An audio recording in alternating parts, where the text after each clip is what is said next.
Noé a 8 ans depuis son décès. Il mourut quelques dizaines d'années auparavant dans des conditions tragiques. Néanmoins, il ne désirait plus s'attarder dessus.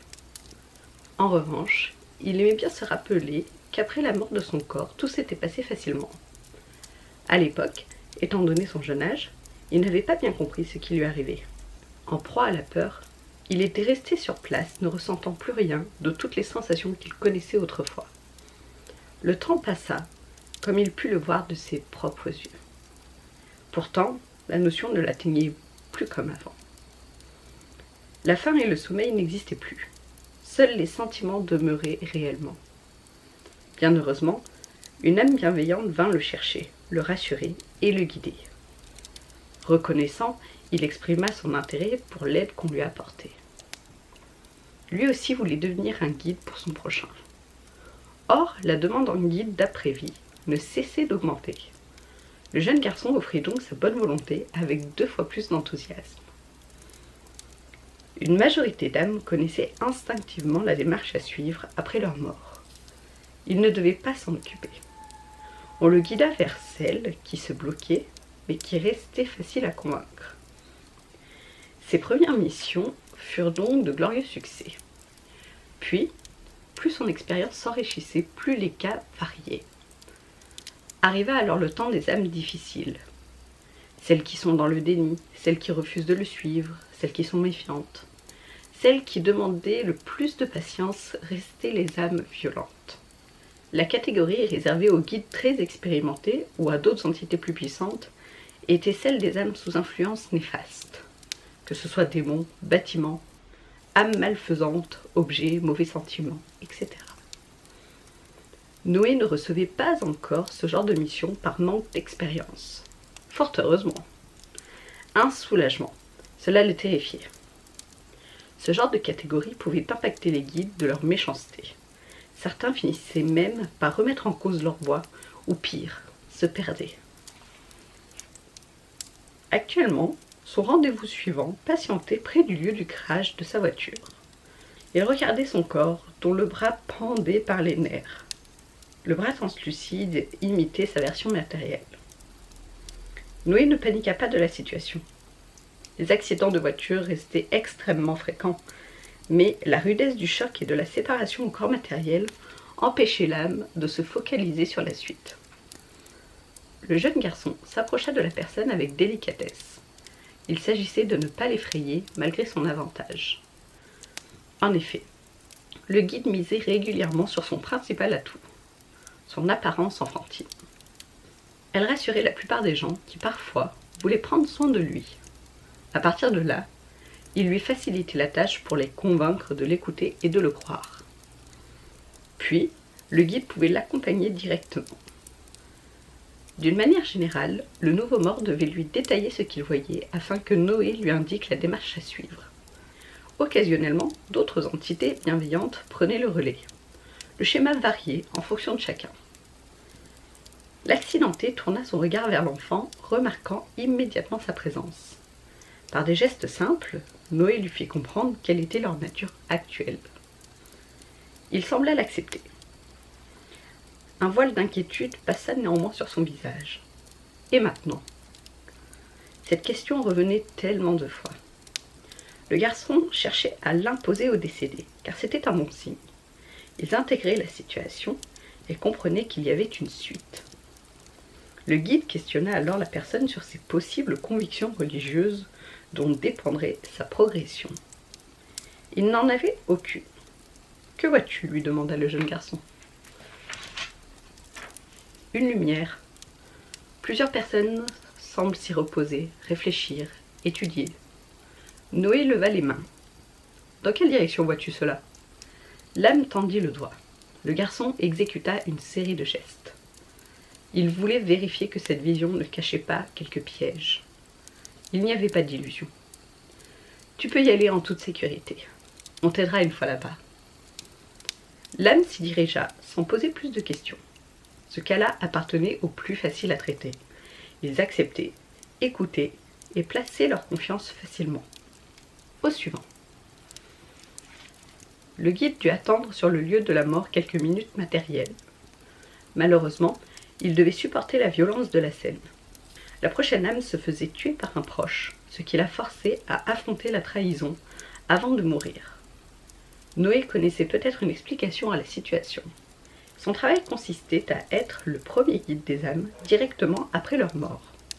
La plupart en rencontraient alors un autre, qui reviendrait avec elle sur sa vie, ses choix, les leçons à apprendre et restant à apprendre. Quelques-uns de ces guides-là lui avaient déjà expliqué que la trahison pouvait être une leçon importante pour certaines âmes. Elle pouvait se matérialiser plusieurs fois dans le seul but de l'assimiler. Ce cas-là concordait avec cette possibilité. Le coup partit. De longues minutes matérielles se succédèrent encore, durant lesquelles l'âme souffrait d'une séparation lente. Noé ne pouvait pas agir. La souffrance appartenait au processus d'apprentissage. Et pourtant, comme il n'aimait pas voir les gens en détresse. Les premiers temps, cela le dérangeait tellement que certaines âmes avaient tenté de retourner ça contre lui. Mais le droit d'influer sur le cheminement de quelqu'un ne lui incombait pas. L'âme apparut finalement à côté de lui, sous le choc de la trahison. Elle pleura longuement. Sa plainte sincère allait probablement imprégner les lieux longtemps, terrifiant les prochains habitants. Noé ne parla pas, et la laissa accueillir ses émotions à son rythme. Le temps n'existait plus. Il n'y avait pas à se presser. Aucun guide ne devait presser une âme. Celle-ci se stoppa un temps sans noter sa présence. Elle suivit son agresseur, cherchant à comprendre les raisons de son acte. Elle témoigna ensuite de la découverte de son corps, en se demandant si justice serait faite. Même une fois la maison vidée et abandonnée, elle hanta les lieux, animée par l'écho de ses pleurs. À un moment, le plafond subit des dégâts, puis les murs finirent par porter les effets de la moisissure et du temps.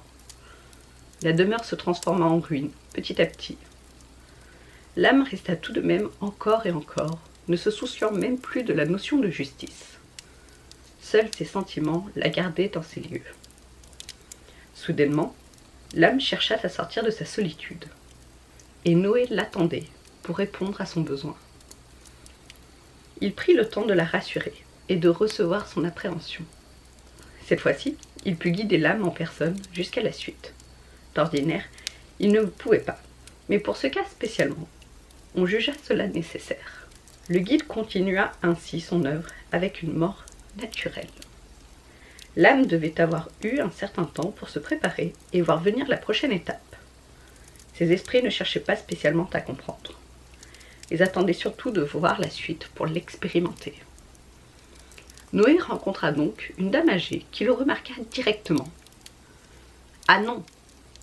imposa-t-elle agressivement à la grande surprise du guide. « Je n'ai pas envie. »«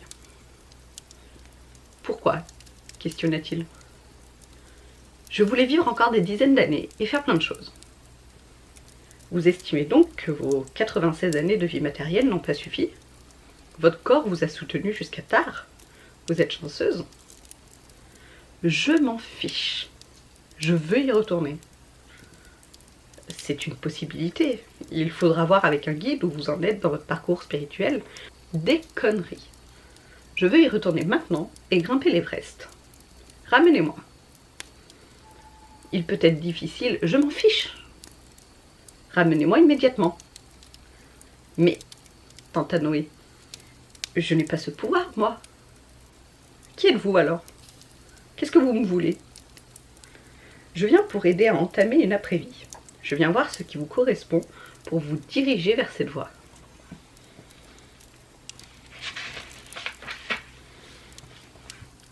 Je sais ce que je veux. Je veux retourner dans mon corps, plus jeune, et prolonger ma vie. Mes capacités sont extrêmement limitées. En aucun cas je ne peux vous accorder cela, même si je le voulais. De toute façon, même si c'était dans mes moyens, je n'ai pas ce pouvoir décisionnel. Eh bien, emmenez-moi voir celui qui l'a. Ce n'est pas aussi simple, répondit-il. Le grand patron ne veut pas me recevoir? S'énerva-t-elle? Qu'est-ce qui vous fait dire qu'il y a un grand patron? J'en sais rien. Je m'en fiche, à vrai dire. Je veux juste rencontrer quelqu'un qui pourrait réaliser ce que je veux. Faites attention. De mauvaises entités pourraient vous entendre. Vous paieriez votre vœu. Ah non alors, hein. Virez-moi ces démons, fantômes, farfadets ou que sais-je. Je n'ai pas le temps. Et je n'ai aucune envie de me faire manger. Alors, que désirez-vous faire ? Demanda l'enfant. Je n'ai pas les moyens de vous accorder ce que vous voulez. Vous ne pouvez atteindre l'état que vous exigez. L'option que je vous propose, vous la rejetez. Que faisons-nous ? Bon, puisque c'est comme ça, je vais vous accompagner, jusqu'à ce que j'obtienne ce que je veux.